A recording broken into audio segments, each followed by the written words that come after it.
పొయ్యే కదా. గ్యాస్ అయినా కూడా మంటే కదమ్మా. ఎరా, వీడొక్కడే నా హోటల్లో పనిచేసేది? ఇంకెవరూ లేరా? అన్ని పనులు వీడినెత్తినేస్తే ఇలాగే ఉంటుంది. ఆ మాట చెప్పాల్సింది నాకు కాదమ్మా, నీ కోడలికి.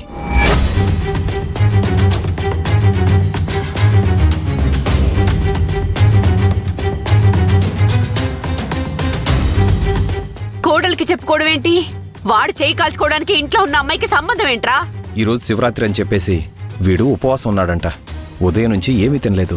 గుడికి వెళ్ళిన వాళ్ళు నేరుగా ఇంటికి రావాలి, కానీ వీడిని హోటల్కి పంపించి తను మాత్రమే ఒంటరిగా ఇంటికి రావడం ఏంటి?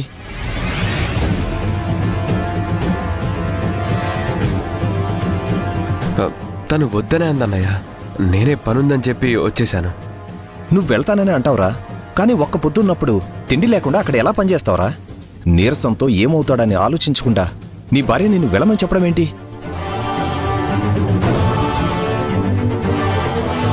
ఈ ఒక్కరోజుకి వెళ్ళకపోతే ఏం కాదు అని ఇంటికి తీసుకురావాలి కదా.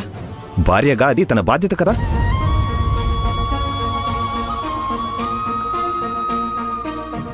అంతే కదల్లుడు.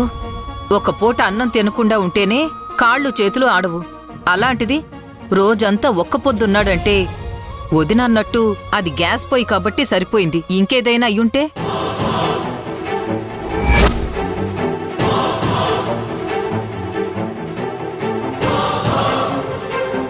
అయినా భర్త గురించి నాలాగా ఆలోచించే వాళ్ళకి కానీ తన ఆలోచనలు ఎప్పుడు వాళ్ళింట్లో వాళ్ళ గురించే కదా.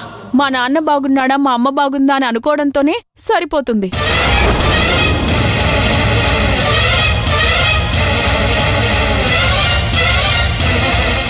నీకంటే మీ అమ్మ పక్కనే ఉంది కాబట్టి ఆలోచించాల్సిన అవసరం లేదేమో. వాళ్ళ అమ్మ నాన్న గురించి ఆలోచిస్తే తప్పే ఉంది. దానికి దీనికి సంబంధం ఏముంది? తల్లిదండ్రుల గురించి ఆలోచించొద్దని ఎవరు చెప్పరక్క.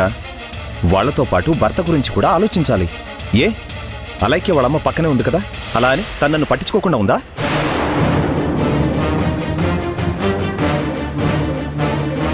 భర్తగా నన్ను పట్టించుకోవట్లేదా? నా గురించి ఆలోచించట్లేదా? సాయంకాలం నేను ఇంటికొచ్చేసరికి తిన్నానా లేదా అని అడుగుతుంది. కాస్త అలసటగా కనిపిస్తే అత్త అవుతారా ఇత్త అవుతారని వెంటపడుతుంది.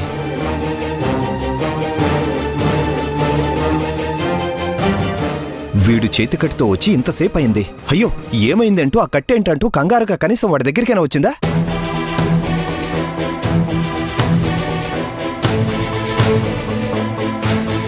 ఇలాంటి అమ్మాయినిచ్చి పెళ్లి చేయడం మనదే తప్పు. చెప్పినా వినిపించుకోకుండా పెళ్లి చేసుకోవడం వీడి తప్పు.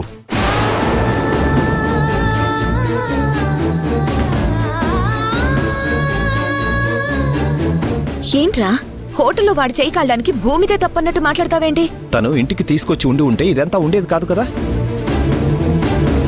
అనవసరంగా పెద్ద గొడవ అయ్యేలా ఉంది. సారీ బావగారు, మీరన్నది నిజమే. గుడి నుంచి మాధవ్ని నేరుగా ఇంటికి తీసుకొచ్చుంటే బాగుండేది. ఇలా అవుతుందని నేను అనుకోలేదు. తను హోటల్కి రాకపోతే మీరెక్కడ ఇబ్బంది పడతారో అని నేను ఆపలేకపోయాను. వీడు రాకపోతే నేను లేనా? అంతగా ఇబ్బంది అయితే ఒకరోజు హోటల్ క్లోజ్ చేసేవాళ్ళం. సర్లేరా, వదిలే.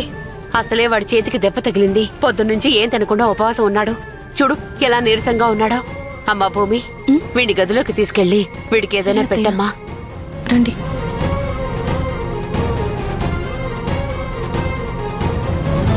అమ్మా, ఇంకోసారి ఇలాంటి తప్పులు చేయకుండా జాగ్రత్తగా ఉండమని చెప్పు నీ కోడలికి.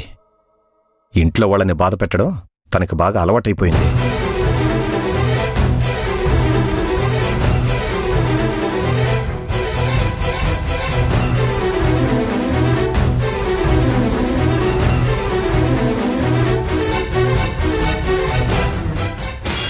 అదేంటే తమ్ముడి చేతికి దెబ్బ తగిలిందంటే గుళ్ళో జరిగిన విషయం తెలిసిపోయింది, రాఘవ పెద్ద రాద్ధాంతం చేస్తాడు అనుకుంటే తుస్సుమంటూ వెళ్ళిపోయాడు. కనీసం ఆ గుళ్ళో తీసిన వీడియో అయినా చూపించేసి ఇదిగో ఇలా చేసింది అంటే సరిపోయేది. ఇప్పుడే దాని విషయం తేలిపోయేది కదా. లేదమ్మా, మీరందరి ముందు చెప్పడం కాదు, ఒంటరిగా ఉన్నప్పుడు చెప్తేనే బాగా చెప్పొచ్చు. బావ బుర్రలోకి బాగా ఎక్కించొచ్చు. గదిలోకి వెళ్ళాక బావకి ఈ వీడియోలన్నీ చూపించి మీ తమ్ముణ్ణి ఇంత బాధ పెడుతుందని చెప్పానే అనుకో, తన తమ్ముడికి గాయం అవ్వడానికి భూమినే కారణమని బావకు అర్థమైతే ఆయనే భూమి మెడ పట్టుకొని బయటికి గెంటేస్తాడు. చూస్తూ ఉంటాం.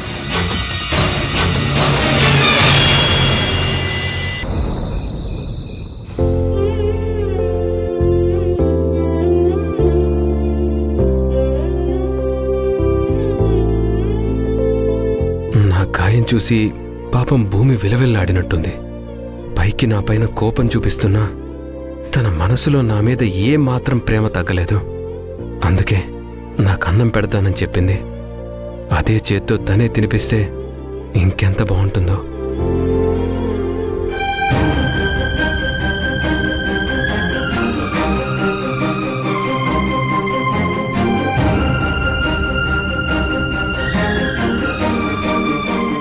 అదేంటి నీ ప్లేట్ తెచ్చుకోలేదు?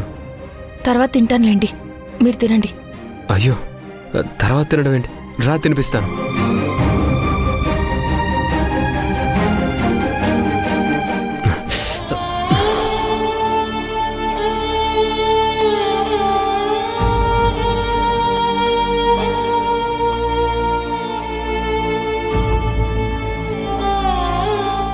ఇదిగో తిను భూమి. ఈ ప్రేమలు ఆప్యాయతలు మన మధ్య వద్దని చెప్పాను కదా. అందరూ ఉన్నప్పుడు నటిస్తే చాలు, ఎవరూ లేనప్పుడు ఎప్పట్లాగే ఏ సంబంధం లేనట్టే ఉండండి. ముందు మీరు తినండి.